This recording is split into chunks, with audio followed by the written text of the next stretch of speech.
Gracias por continuar con nosotros. Vamos ya al espacio de la entrevista de Hechos AM. Como siempre, aprovechamos para saludar a las personas que nos sintonizan a través del canal 181 del sistema Sky, y también saludamos a las personas que están con nosotros a través de la red social Facebook.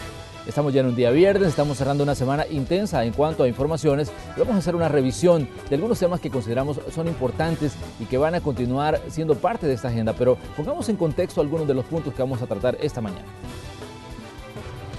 La posible deportación desde Estados Unidos de miembros de pandillas ha encendido las alarmas y ha llevado a que el Gabinete de Seguridad se reúna con diputados para determinar qué acciones tomar ante esta posibilidad. La administración del presidente Donald Trump ha dicho que aplicará cero tolerancia contra miembros de estas estructuras criminales que se están expandiendo por diferentes puntos de la Unión Americana. Trump dice que durante la administración anterior se dejó proliferar estas estructuras criminales al grado que hoy tienen presencia en por lo menos 42 estados y están vinculados a homicidios y otros hechos violentos. Ante las posibles deportaciones se habla de diferentes medidas, como por ejemplo fichar a los pandilleros a su llegada al país y obligarlos a ir a firmar una vez por mes a delegaciones policiales. Por otro lado, se menciona que lo mejor sería capturarlos a fin de evitar que puedan cometer delitos ya en territorio salvadoreño. Junto a las medidas para enfrentar las deportaciones se habla también de promover reformas para que algunas de las medidas extraordinarias se vuelvan permanentes y además suavizar las acciones contra policías que en su labor diaria participen en choques armados que dejen muertos. Otro punto en agenda de esta semana fue el encuentro de la Comunidad de Estados Latinoamericanos y Caribeños, que se desarrolló con un solo punto a analizar y definir qué camino seguir ante la crisis de Venezuela. Para algunos en la derecha, la reunión de la CELAC solo fue un encuentro para tomar café y para otros, el punto de entrada a la agenda de ese organismo del conflicto venezolano. La situación del país suramericano genera polémica aquí en El Salvador, donde incluso hubo reacciones a favor y en contra de que la CELAC sesionara en El Salvador, que tiene la presidencia temporal de ese organismo.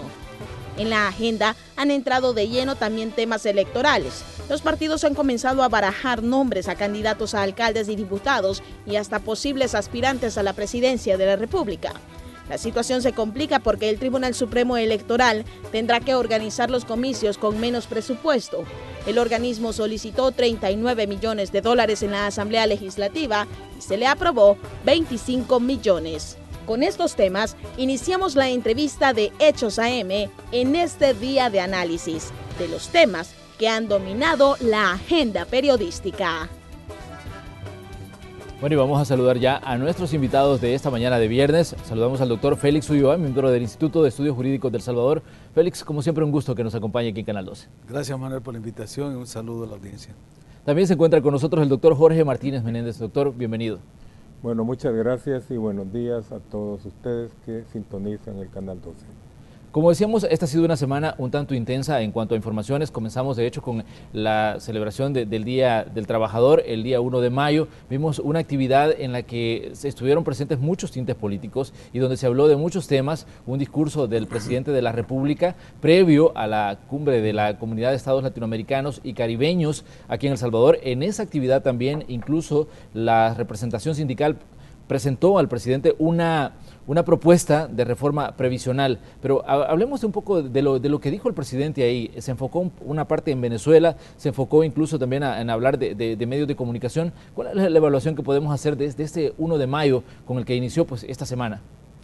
Bueno, mira, yo creo que el discurso estuvo orientado básicamente a las bases del partido, es decir, era un discurso con una fuerte carga ideológica y un mensaje muy claro para energizar una base y una estructura partidaria que se está preparando ya para la próxima contienda electoral y por lo tanto pues tiene que tener ese tipo de mensaje de su liderazgo.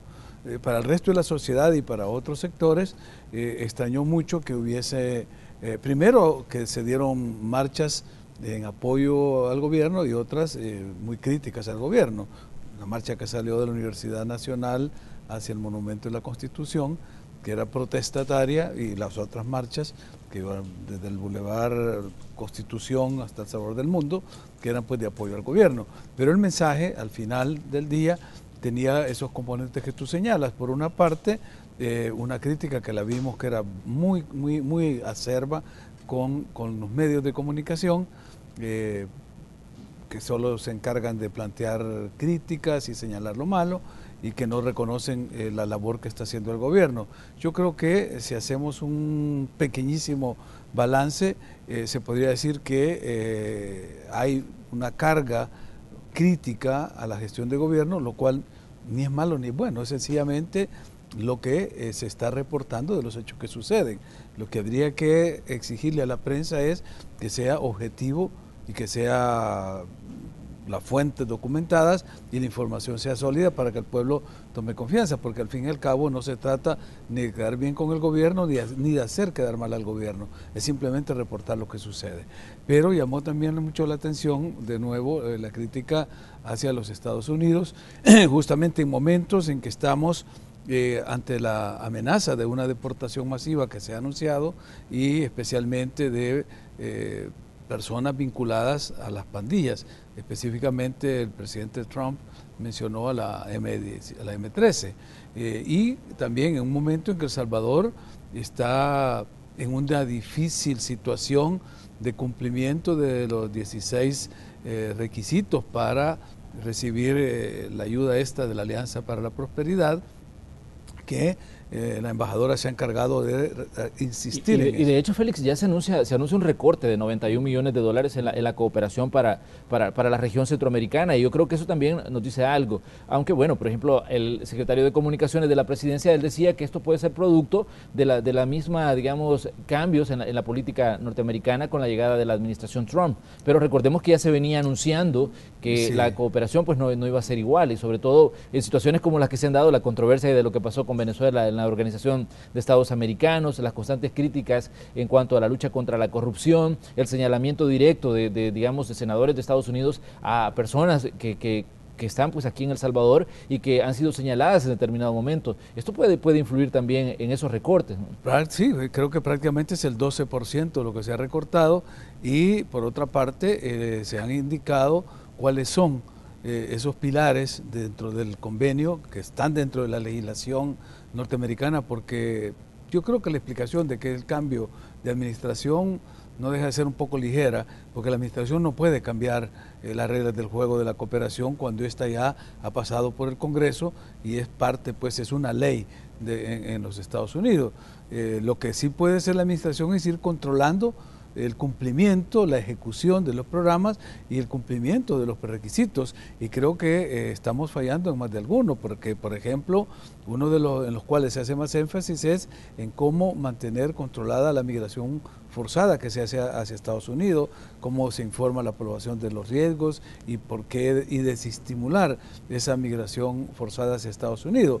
Los otros pues están vinculados con temas de derechos humanos, temas de combate a la corrupción.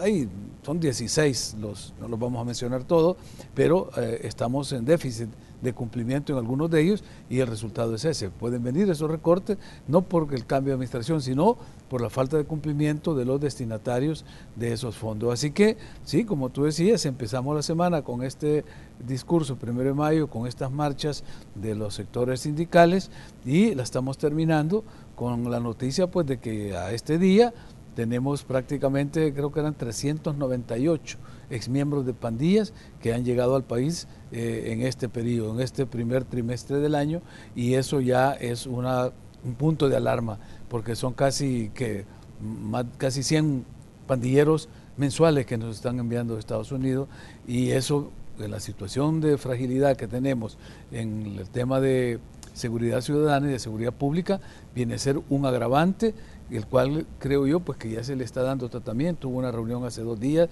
de la mesa de seguridad, del gabinete de seguridad del gobierno, y se están tratando de tomar las medidas adecuadas. Doctor, ¿cuál es su observación de cómo iniciamos esta semana con las marchas del 1 de mayo, los discursos, los temas que estaban en agenda? Un tema que estaba muy presente era la situación de Venezuela, a raíz de que estábamos en la víspera también de este encuentro de la Comunidad de Estados Latinoamericanos y Caribeños aquí en El Salvador. Bueno, yo creo que lo de los pandilleros de Estados Unidos que quieren mandar para acá es preocupante, ¿no? Porque no podemos con los que ya tenemos, mucho menos vamos a poder con los que nos vengan. creo que es importante señalar la determinación de un presidente norteamericano en su nacionalismo, ¿no? Y habría que darle respuesta con un nacionalismo nuestro también.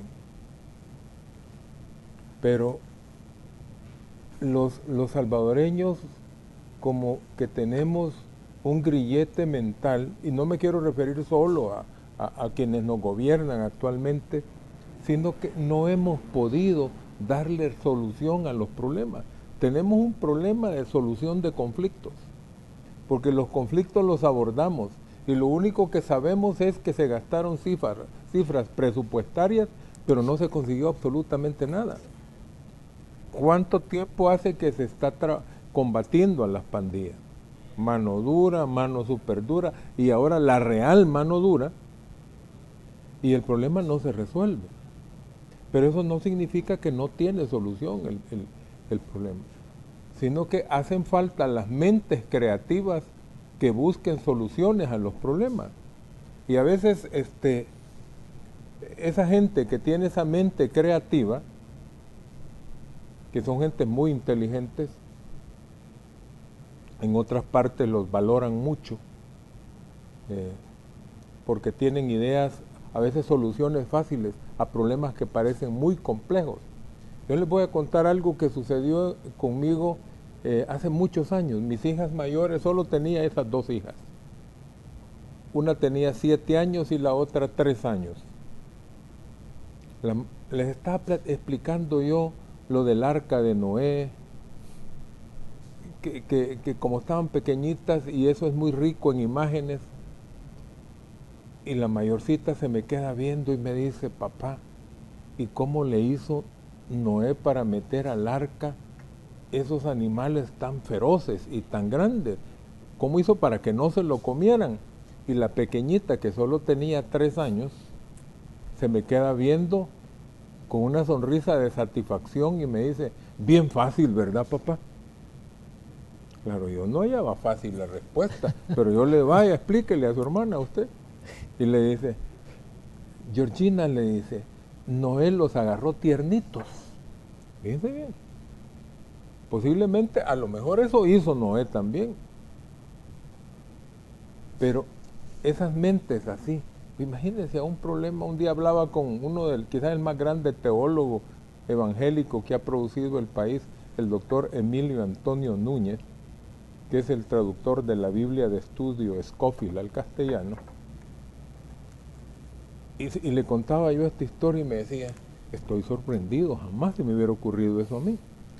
Entonces hay mentes que están preparadas para dar soluciones a los problemas, pero aquí estamos chasqueando en el mismo lodazal, ¿verdad? No podemos darle solución a absolutamente a nada. Ahora vienen y que dicen: bueno, ya van a venir, y alguien dice: bueno, hay que hacerlos que firmen una vez al mes o cada 15 días, no sé cuánto. Pero es que, ¿cómo pueden ellos estar firmando ante un juez? Ante una delegación policial, decía. Las propuestas que se presentaron en la reunión fueron dos, básicamente las más importantes. Una, el vicepresidente de la República decía que cuando lleguen a El Salvador los miembros de las pandillas, se les fiche y que queden firmando en una delegación policial cada 30 días. La otra decía, que fue presentada por el presidente de la Asamblea Legislativa y decía que se capturen de una vez porque se consideraba que era gente peligrosa para el país.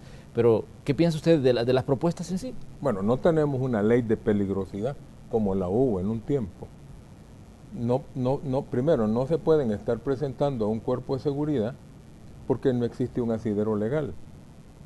Tampoco no tenemos ningún mecanismo jurídico, ningún marco jurídico con los Estados Unidos para que, si estos pandilleros vienen ya condenados por hechos delictivos, que cumplan la condena aquí en El Salvador.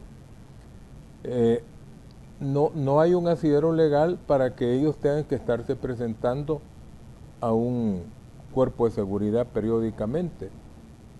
Y tampoco existe ningún marco jurídico que permita en un Estado de Derecho a que se les detenga, porque también ha habido propuestas, pero eso no significa que no puede haber solución a estos problemas. Lo que pasa es de que se nos va a ir en discusiones y se van a ir descartando la una a la otra, pero mientras tanto siguen viniendo. Y yo me imagino que estos que vienen del norte, ¿verdad?, son como los meros, los originales, los legítimos. Y los de aquí les tienen una especie de admiración reverencial. Y van a venir a ocupar puestos de mando. Aquí van a ser generales, aunque tal vez ahí hayan sido simples cabos, ¿verdad? Pero aquí van a ser generales. Y van a crear problemas porque el país es chiquito. El país está en una mala situación económica y según me decía un experto en pandillas en Estados Unidos, que es de origen salvadoreño, las pandillas en El Salvador son más violentas y más irrespetuosas que las pandillas norteamericanas. Pero soluciones hay, incluso hay técnicas de solución de conflictos que no se están usando. Incluso hay textos sobre resolución de conflictos. Deberíamos prepararnos para resolver conflictos, porque el problema nuestro es que hemos perdido el control territorial, porque el esquema de organización del Estado no funciona. Doctor, hay un elemento que me parece importante en este punto que usted está tratando, porque el fiscal general de la República también estuvo en estos encuentros donde se estaba hablando de este problema que se dice se está avecinando, ¿no? La llegada de pandilleros desde los Estados Unidos. Él decía que ellos tienen ya, él las denominó investigaciones en desarrollo, y decía que ya tienen pues datos de que algunos miembros de pandillas que han venido están reorganizando clicas en algunos puntos del territorio. ¿Es esto, digamos, una situación en la que se debería declarar un estado de alerta en El Salvador ante este tipo de situaciones? Porque vemos que uno de los grandes problemas que hemos tenido en los últimos años es el tema pandillas y por lo que se avecina, pues va a continuar siendo parte de los problemas que identifican los salvadoreños aquí en el país. Claro, no, es más, el fiscal en esta alerta que ha levantado, una alerta temprana, creo yo, decía todavía más, de que no solo están reorganizándose, están refundando las pandillas acá, sino que están creando incluso nuevas formas y bautizándolas con los nombres de las ciudades de donde vienen, de Estados Unidos. Bueno, de hecho ya vimos por ahí una división de una de las pandillas grandes, la 503, que es el código de país que tiene El Salvador para las llamadas telefónicas internacionales. Entonces, creo que las alertas están dadas. Aquí lo que pasa es que tenemos que separar un poco el trigo de la paja.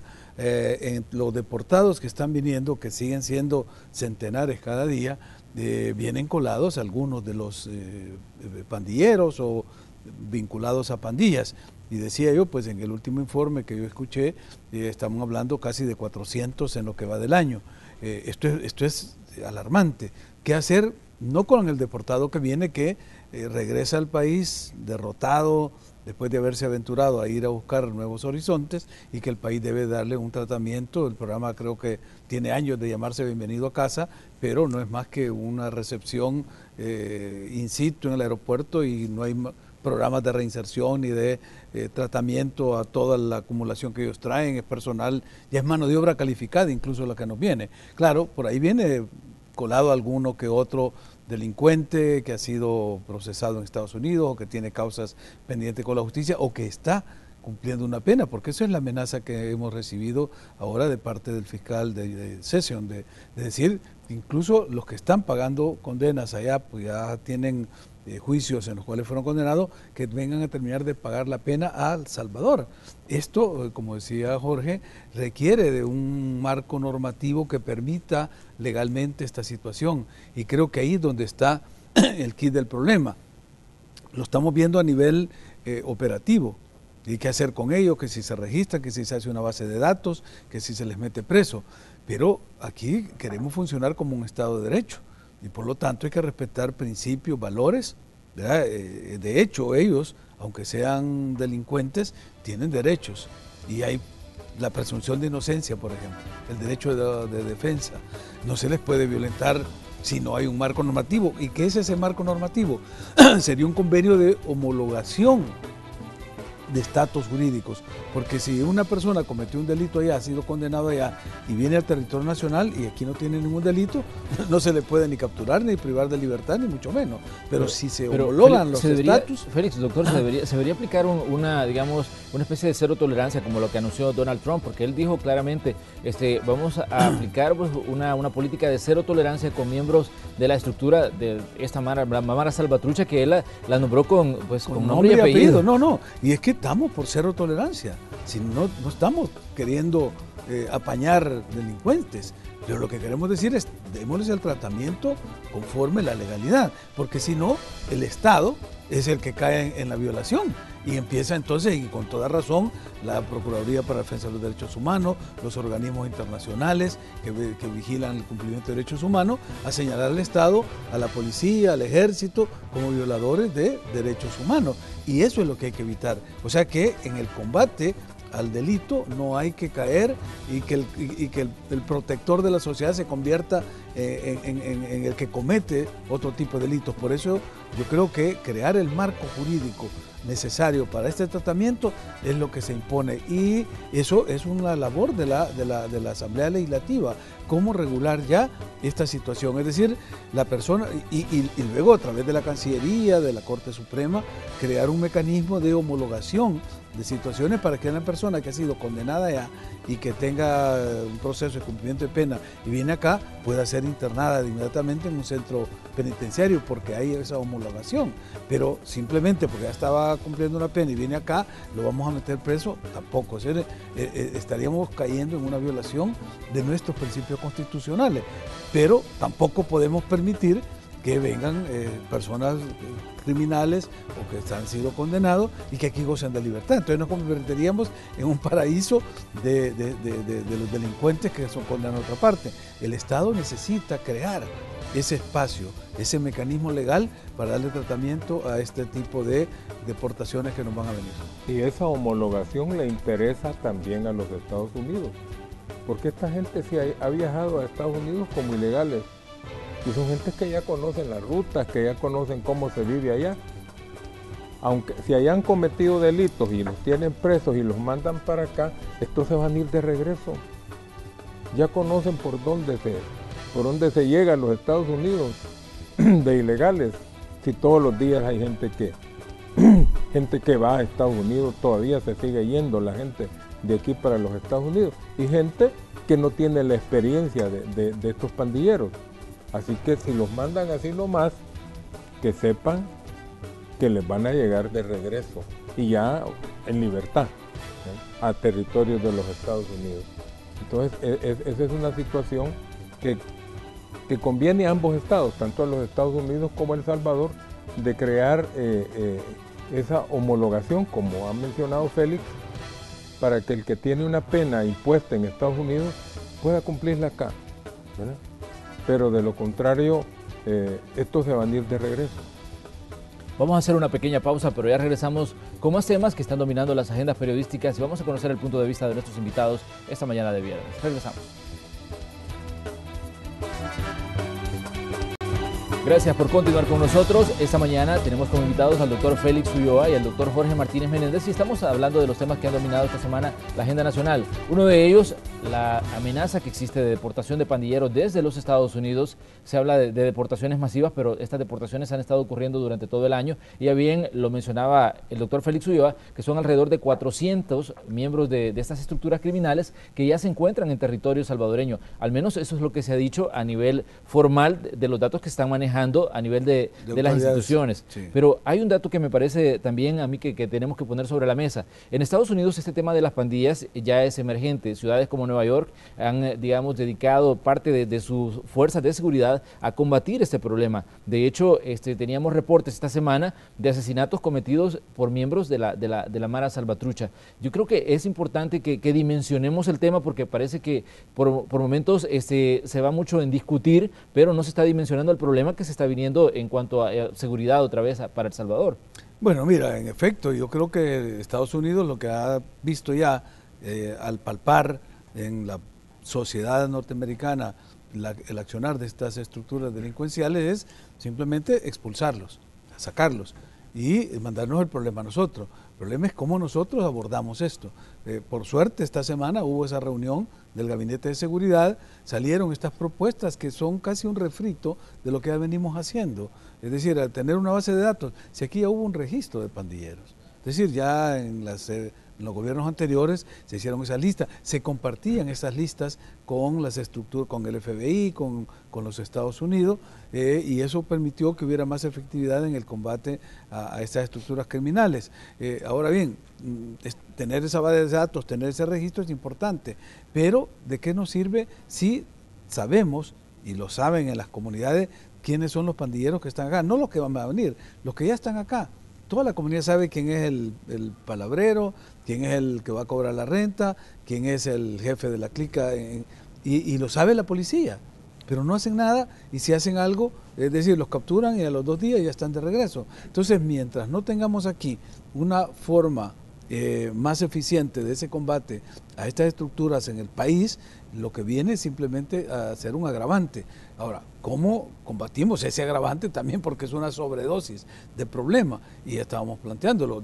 Tenemos que crear ese marco jurídico entre los dos países que nos permita homologar el estatus jurídico de estas personas para poder actuar acá. Y por otra parte, es decir, seguir ampliando y encerrándolos y teniendo más penales, el país se va a convertir en una cárcel total.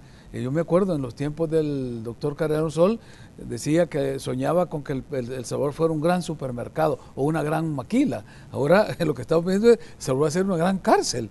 Entonces no es posible que la sociedad siga tan enferma como estamos. Hay que tomar acciones ya. Y en ese sentido pienso que esa reunión que se dio esta semana del Gabinete de Seguridad debería estar en sesión permanente, y ya las propuestas que se hicieron, validarlas y pasar a la acción. Si no son suficientes, ya presentar una propuesta, llevarla a la Asamblea Legislativa, que sea dar instrucción a los jueces, crear, si es necesario, una jurisdicción especializada para estos temas, pero al revés, estamos tratando, creo, de quitar la jurisdicción especial en las medidas de extraordinarias que se abordaron.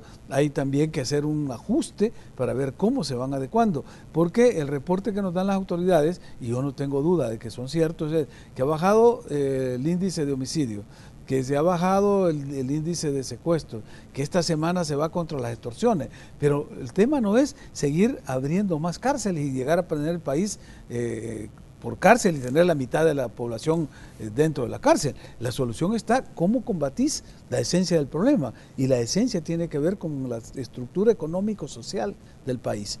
Y la estructura criminal crece como un árbol, se mantiene y es más frondoso porque está alimentado. ¿Y de qué se alimenta? De finanzas que vienen del narcotráfico, del tráfico de personas, de vehículos, pero también, y quizás el componente más fuerte, de la extorsión. Entonces hay que atacar el problema por ahí. Es decir, atacarle las finanzas a esta estructura es cortar de raíz el árbol, y ese se va a secar. Cuando cortás el árbol de raíz se seca todo, pero empezás a cortar ramas y ramas y ramas y se reproducen. Entonces yo creo que el enfoque, el abordaje, no obstante que tenemos un plan que se llama El Salvador Seguro y que tiene los 4 componentes y que habla de la prevención y todo eso, pero en la parte represiva se ha ido mucho a la estructura de la base, de las ramas, de lo que es el follaje, pero no a la raíz. Mira, cuando se hizo la operación, creo que era Jaque, que se atacó una mínima estructura financiera, toda una parte de ese árbol se secó. ¿Por qué? Porque eso es lo que alimenta, es la savia de la estructura criminal de las pandillas, es el dinero que fluye, porque se llega a suplir necesidades de familias que están en situación precaria, que no tienen trabajo y que entonces tienen el pan de cada día que viene de las extorsiones. Entonces hay que atacar eso. ¿Para qué? Para que esta gente empiece a buscar y crearle condiciones y mecanismos para su reinserción y sus proyectos de trabajo honrado. Entonces ese ejercicio es el que yo creo que hace falta. Ya lo anunciaron, ayer creo que daban conferencia de prensa el ministro de Justicia, que decía, vamos a pasar al combate a la extorsión. Y cuando entremos a esa parte, hemos entrado en la ruta correcta y no estar capturando gente que hoy entra a la cárcel y a los 2 días está fuera. O si se van condenados, que es una mínima proporción la que sale condenado, estar ampliando, abriendo más cárceles y más penales. Doctor, hablar de temas de seguridad es hablar también de situaciones que tiene, digamos, de la percepción que tiene el ciudadano. Muchos ciudadanos dicen es que acá hay más garantías para el delincuente que para el mismo ciudadano. Otro punto que me parece a mí grave es cuando los mismos elementos de la Policía Nacional Civil están tal vez en una escena de un crimen y dice, es que mire, a partir de esta esquina opera la pandilla tal, a partir de este otro lado opera la pandilla tal. Entonces, ¿qué significa? Que también, o sea, la lucha por el control territorial tiene que ser un poco más fuerte y cambiar esas barreras que incluso las mismas pandillas han puesto fronteras en algunos municipios, donde dicen, mire, es que a partir de la calle del barrio tal, ahí opera una pandilla y ahí el otro lado opera la otra. Entonces, cuando la gente cruza, pues la asesinan. Sí, creo yo que las soluciones que se han planteado no resuelven el problema de raíz, porque simplemente el nivel de la agresión delincuencial supera la capacidad del sistema ordinario de administración de justicia para poderlos procesar y penalizar, porque la gente tiene temores. Eso de que en este territorio manda una pandilla y en el otro la otra, lo sabe la policía y lo sabe el pueblo también. Entonces dice la gente, bueno, pero es que estos mandan, porque tienen un territorio controlado, como decía en su época la guerrilla, ¿no? Pero no se hace nada para eso. Y para eso hay soluciones. Para eso hay soluciones, pero no se están aplicando, sino que se están aplicando las mismas. Por ejemplo, eso de decir de que se van a hacer planes de reinserción. Bueno, si no se le da empleo a los muchachos que no andan no hay ofertas de empleo para los muchachos que no son delincuentes y que incluso hasta con su título de licenciado bajo el brazo andan buscando un empleo y no lo encuentran, ¿cómo le vamos a dar empleo a una gran cantidad de gente que nos venga del exterior, que ya vienen con los antecedentes de que son criminales? Cuando el sistema, y esto la Constitución lo prevé, cuando el sistema ordinario no funciona, la Constitución prevé sistemas extraordinarios. Y aquí los sistemas ordinarios no son suficientes, porque se comete un delito, el testigo que quiera ir a atestiguar en contra de una banda criminal, ese sabe de que probablemente antes del día de la audiencia va a estar muerto. Entonces no va. O simplemente si llega dice, no, fíjese que yo no sé nada, porque quiere preservar su vida. Hace poco salieron unas gentes, un reportaje de un lugar en donde los vecinos se han armado, y había alguien que decía, miren, esto se tendría que investigar, no vaya a ser de que sea un problema. Y el fiscal dijo, no, está bueno. Miren, eso me hizo recordar un libro que por supuesto en nuestras épocas de estudiantes lo tuvimos que leer, de Rousseau, de Juan Jacobo Rousseau, El contrato social. Rousseau dice, bueno, el hombre en su estado natural nace libre, pero necesita, y para no ser infiel a la memoria, dice, vive en un estado de naturaleza, que es aquel tiempo en que viven los hombres sin un poder común que los obligue a todos al respeto. Pero también advierte Hobbes en esta obra, El contrato social, que yo sugeriría a nuestros diputados y gobernantes que leyeran este texto.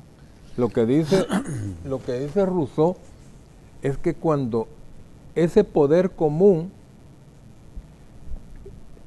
que obligue a todos al respeto, ese poder común ya no está obligando a todos al respeto, sino que hay unos que impunemente irrespetan, no solo desde el rancio ciudadano, sino que desde el mismo gobernante. Entonces dice Rousseau, ahí es donde volvemos a ese estado de la naturaleza, en donde el individuo, cuando ya no hay ese poder común que obliga a todos al respeto, dice, yo tengo que valerme por mí mismo, como dijeron esta gente. Entonces estamos dándole nacimiento a una anarquía, porque ya en El Salvador hay más agentes de seguridad privada que policías, y en la medida en que no se penalicen o la administración de justicia esté en la incapacidad, pues porque un juez tiene que poner en libertad a un reo si no hay ninguna prueba en su contra. Y fundamentalmente en lo penal la prueba es la prueba testimonial. Y el testigo que quiere ir a declarar contra un grupo de crimen organizado sabe que está firmando su sentencia de muerte. Entonces, tonto, diría alguien, es el que quiera ir a declarar para que lo maten también. Entonces tenemos que los únicos que pueden ir presos son aquellos en los que no nos da miedo ir a testiguar en su contra, pues, o sea, no son tan peligrosos. Pero la misma Constitución, que Félix la conoce muy bien, nos dice cómo actuar en los momentos en que la actividad ordinaria del aparato del Estado ya no funciona porque es rebasada, en este caso por la agresión criminal. Se tienen que hacer medidas extraordinarias que la Constitución misma permite, y también tomar control del territorio, porque si no estamos caminando hacia la anarquía, porque la función del Estado es garantizar la paz, y por eso son legítimas las instituciones que persigan y combatan el crimen y castiguen al que va del cumplimiento de sus obligaciones derivadas de este contrato social, es lo que manifiesta Rousseau. Cuando existe un Estado que nos obliga a todos al respeto común, no hay ese temor. Pero cuando el Estado no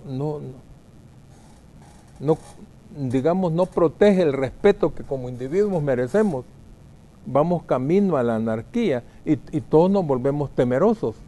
Y por eso nos hemos convertido en una sociedad hostil. Me decía un amigo que ha vivido toda su vida fuera del país, fuimos compañeros de colegio, y me dice, vine al país porque mi mamá me dice se va a venir de los Estados Unidos, y es una señora bastante mayor. Él es un señor también, incluso digamos es un poco mayor que yo. Pues dice que la casa da a un pasaje y hay una verja que se abre hacia afuera. Sí. Pues le estacionaron un carro enfrente y él no podía salir. Entonces le dice al vecino que si por favor le puede mover el vehículo, que es un pasaje peatonal. Y el tipo le dice, no, yo no lo voy a mover. Pero después estos llaman a la policía y aparece una muchacha que resultó ser la novia del dueño del carro a decirle que él la insultó y ella ha sido víctima de una violencia verbal. Me dice, y era la primera vez que yo la veía, nunca había cruzado. Me dice, qué terrible. En mis primeras 24 horas en El Salvador, y me llama y me dice, ¿qué está pasando aquí? ¿Qué está pasando? Realmente, como dice Rousseau en el contrato social, cuando no existe ese poder común que obligue a todos al respeto, entonces se da una situación de guerra entre los seres humanos, porque somos los individuos los que estamos tratando de proteger nuestros derechos y hasta cierto punto adoptamos ciertas normatividades que individualmente las imponemos y se da la ley de la selva, o sea, el más fuerte prevalece, pero bastante avanzados vamos en eso, en un camino hacia la anarquía, y no lo debemos permitir, porque aquí no estamos garantizados los ciudadanos. Aquí hay un ente central como aparato gubernamental que nos esté obligando a todos al respeto. Eso no existe. sino que ya sabemos, lo sabemos en San Salvador y en todo el país. Aquí de este sector para allá manda una pandilla, de aquí para allá manda otra pandilla, y hasta hay gente que dice, no, ahí ni la policía va. O los mismos políticos, ya va a comenzar la campaña, ¿y qué es lo que dicen? Hay que pedirle permiso a la pandilla para ir a hacer proselitismo a un territorio. Entonces estamos en una situación muy difícil. Se está desintegrando el Estado de Derecho. Están creándose poderes paralelos al poder del Estado, y los individuos que estamos viendo, y de acuerdo a lo que muy bien escribe Rousseau, estamos viendo que no hay un ente central que nos proteja en nuestros derechos constitucionales. Entonces los individuos optan, como estos señores de esa comunidad, a decir, bueno, nosotros nos hemos armado porque aquí no queremos que haya delincuencia. Pero eso se puede generalizar. Obviamente, bueno, el tema seguridad no hay duda que va a seguir siendo parte de las agendas informativas, pero hay otros puntos que me gustaría también que analizáramos. La cumbre de la CELAC, Félix, ¿qué podemos concluir de este encuentro que tuvo lugar aquí para hablar como punto único de la situación de Venezuela? Incluso vimos a gente a favor de Nicolás Maduro manifestándose, vimos gente en contra de lo que está pasando en Venezuela manifestándose, y vimos una convocatoria que no fue tan nutrida, y al final este encuentro concluye sin una declaración conjunta. ¿Qué nos puede decir usted, Félix, sobre esta situación en específico? Bueno, mira, lo que yo puedo decir es que lo que sucedió en El Salvador es un reflejo de lo que está sucediendo en la región, en el subcontinente. Se convoca a la CELAC porque la instancia natural para el sistema interamericano, que es la OEA, ya no tiene la titularidad que Venezuela le reconocía anteriormente, y decide buscar otro escenario para separarse del caso de la OEA.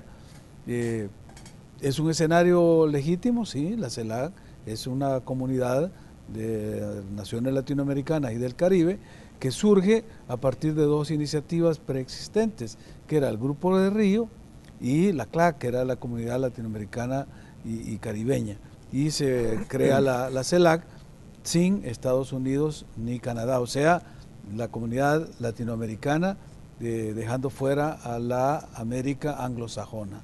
Y ese es un espacio que ha tenido sus altos y bajos.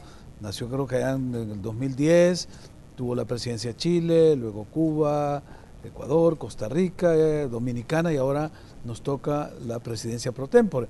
En esa calidad, la canciller de Venezuela le pide, ¿verdad?, que se convoque a esta cumbre, creo que era de cancilleres, porque esa es la parte que yo creo que operativamente tuvo una falla de origen. Porque convocar, en la estructura de la CELAC está la cumbre de jefes de Estado, está la cumbre de cancilleres, hay otra reunión de expertos, pero está también la reunión de la Troika. Entonces, haberse arriesgado a convocar a los cancilleres, conociendo cómo estaba el balance en la OEA, donde ya habían habido 20 países que estaban por la aplicación de la Carta Democrática Venezuela, o sea, pues la correlación no era favorable para el gobierno venezolano, y por eso trata de salir de la OEA y convocar un espacio que creía le podía ser más favorable. Pero ahí es donde pienso yo que antes de haber convocado a los cancilleres y tener el resultado que se tuvo, que no pudo haber acuerdo, que hubieron 7 países que no asistieron, y países importantes en el continente, México, Brasil, decir que tienen peso más allá, pues, aunque hay igualdad de voto, pero que las islas del Caribe, pues, Barbados o cualquier isla pequeña en relación con Brasil o México, comparativamente el peso es diferente. Entonces, ¿por qué no se convocó primero la Troika, que esto hubiera planteado un escenario de recomendaciones que se pudieran haber luego ya convertido en un mandato para las otras estructuras de la CELAC? Eso se me ocurre pues sin estar dentro de este organismo ni saber cuál era pues el propósito de hacerlo. Nosotros como país sí creo que usamos este mecanismo tardíamente, pienso yo, porque El Salvador asumió presidencia pro tempore en enero. Creo que una semana después que Trump había tomado la presidencia en Estados Unidos, y nos extrañó que habiendo asumido la presidencia de CELAC y teniendo esa plataforma continental para alzar la voz en defensa de nuestra comunidad o de la comunidad incluso hispanoamericana en Estados Unidos frente a los ataques verbales de esta nueva presidencia, hayamos tenido un silencio raro frente a este hecho. Es decir, una voz tímida. De hecho, fue un mensaje muy cauto cuando se habló de la situación de la comunidad migrante y se dijo, bueno, vamos a estar atentos de lo que ocurre y vamos a estar pronunciándonos, pero los pronunciamientos, pues, por lo general no ha habido nada. Es decir, desde enero que tomamos la presidencia y que en la toma de posesión era el momento más, oportuno para haber alzado la voz y decirle a este señor, mire, disculpe, aquí estamos hablando la comunidad de América Latina y esta es nuestra posición. Fue una cosa más que prudente, yo creo que tímida. Ahora que nos toca hablar de nuevo sobre la situación de un Estado miembro, que dicho sea de paso, no solo necesita, merece, sino que urge de una intervención, de una ayuda de los países de la región para encontrar una solución a su crisis interna, ya que la OEA no ha podido aplicar la Carta Democrática o que no se ha tenido el espacio necesario o los votos necesarios para aplicación de la Carta Democrática, no obstante de que no se necesita tener un cristal ideológico para entender que está roto el orden constitucional en Venezuela y que ese es el prerequisito, según la Carta Democrática, en los considerandos y en el articulado, de cuándo se puede invocar esa Carta Democrática y que tiene todas las condiciones para hacerlo la OEA, que no lo hizo a petición del gobierno, generalmente es el gobierno del Estado el que pide la asistencia, pero el secretario general de la OEA, según el artículo 20 de la Carta Democrática, puede hacerlo, o sea, puede invocar. Bueno, pero dejemos el escenario OEA, vamos a CELAC. Lo que se dijo era, bueno, se aprovechó para tener este intercambio con los países que vinieron, los que enviaron representantes, y se va a tratar en la sesión ordinaria que se va a realizar en Dominicana.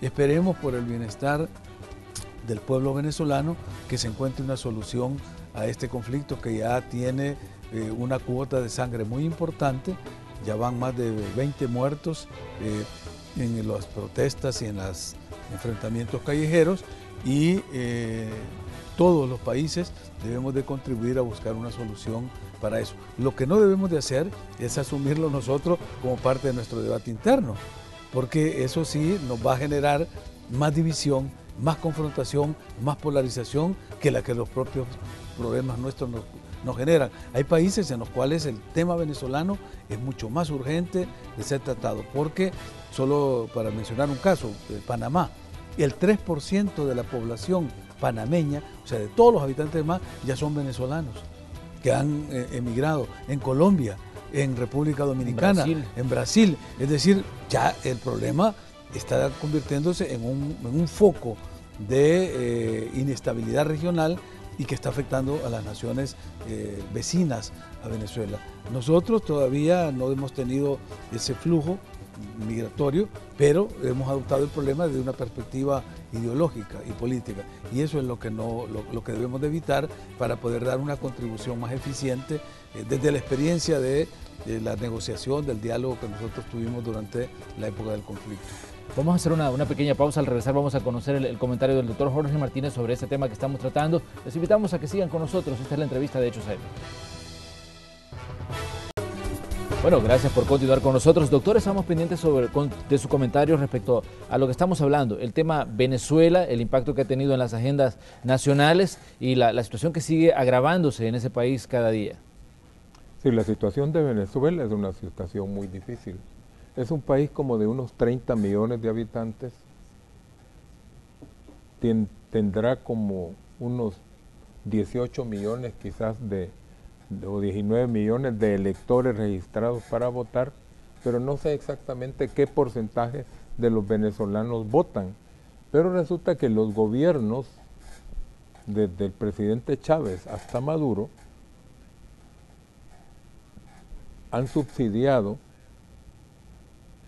a mucha gente de la población, a gente pobre, dándoles, por ejemplo,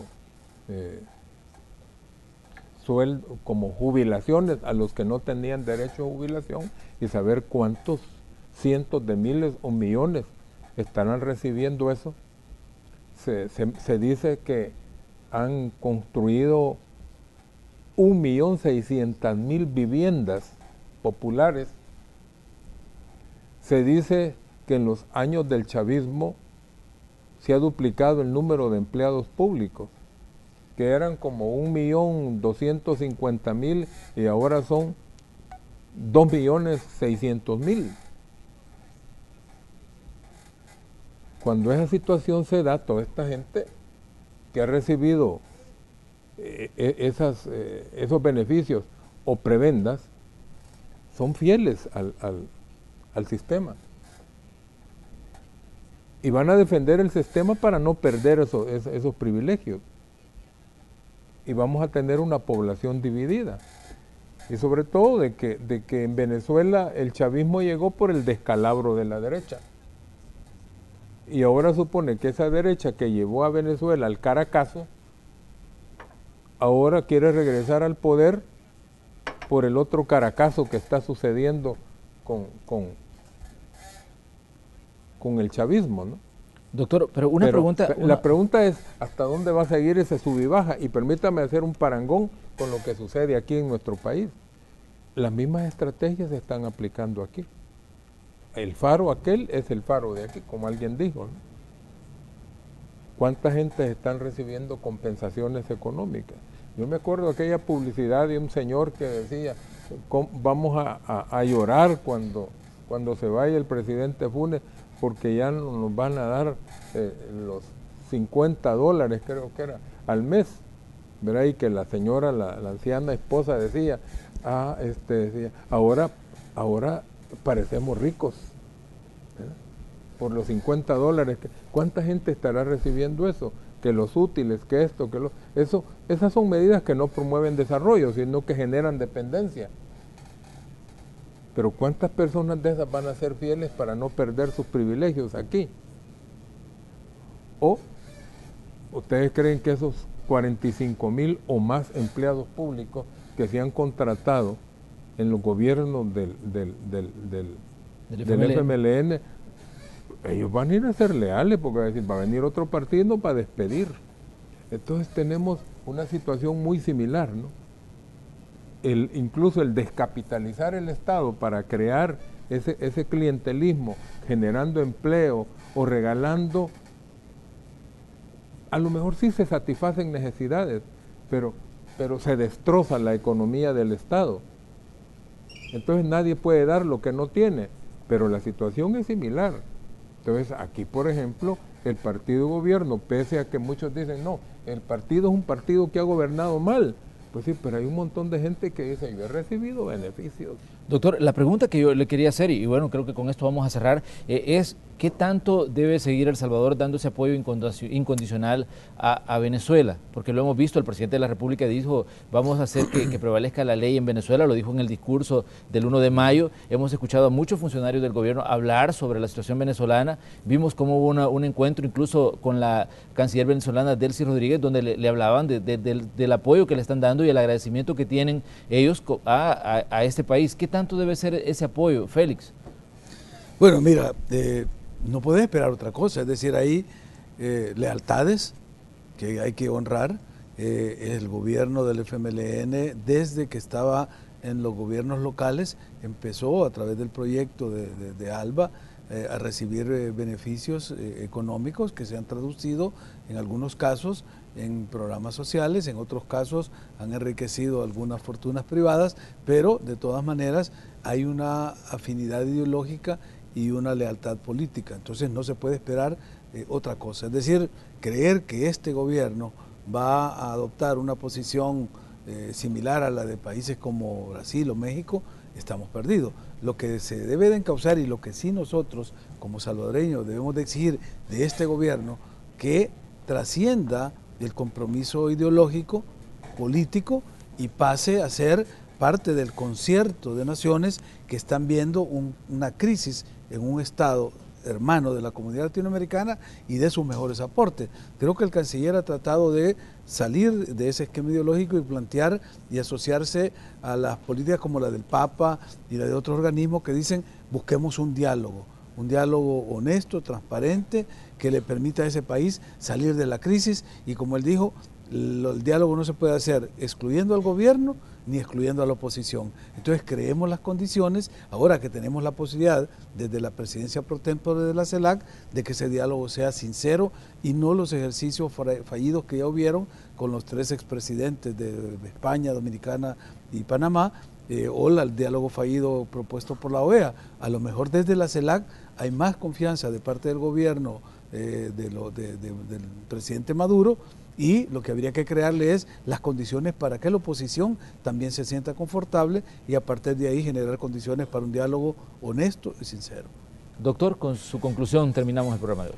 Bueno, yo creo que el FMLN tiene una lealtad obligada con Venezuela y con el gobierno de Venezuela, pero el presidente tiene que ponerse a pensar de que no representa al partido, sino que representa a un país. Y por lo tanto sus decisiones de política exterior tienen que ser pensando en que representa a todos los salvadoreños como presidente de la República y no solamente a los miembros del FMLN. Y que unas cosas son las lealtades del partido y otras son las cosas, los intereses del Estado. Y como verdadero estadista debería tomar sus decisiones, pero creo yo de que como ya estamos en un periodo de campaña, posiciones son más posiciones político-partidarias, aún eso, pero también da la impresión de que se están preparando de nuevo para hacer oposición política. Creo yo que también eso puede leerse entre líneas. El gobierno, el partido de gobierno se está ya preparando para hacer oposición política, porque ya en el pasado, y no hace mucho tiempo, fue el año pasado, sorprendió a todos en la OEA que el embajador de El Salvador votó en contra de Venezuela en un conflicto limítrofe con Colombia. Todo el mundo sorprendido por eso. Pero ahora la situación es distinta. ¿Será porque ya el periodo de gobierno se acorta y se estará pensando ya el próximo periodo no seremos nosotros los gobernantes? Eso puede uno entenderlo de esta situación. Bueno, cerramos el espacio de la entrevista de esta mañana. Realmente se nos quedan algunos temas en el tintero, pero obviamente vamos a seguir conversando con nuestros invitados. Agradecemos al doctor Félix Ulloa por su visita. Doctor, gracias como siempre. Gracias a ti. Doctor Jorge Martínez, también gracias por acompañarnos aquí en Canal 2. Bueno, muchas gracias y hay que seguirle insistiendo al pueblo que clamemos al Señor, que se apiade de nosotros, porque así como vamos mal, pero no significa que no hay solución. Hay esperanza y no la perdamos. Cerramos nosotros el espacio de la entrevista de Hechos AM, correspondiente este día viernes. Les invitamos a que continúen con Canal 12, porque ya regresamos con la segunda parte de Noticiero Hechos.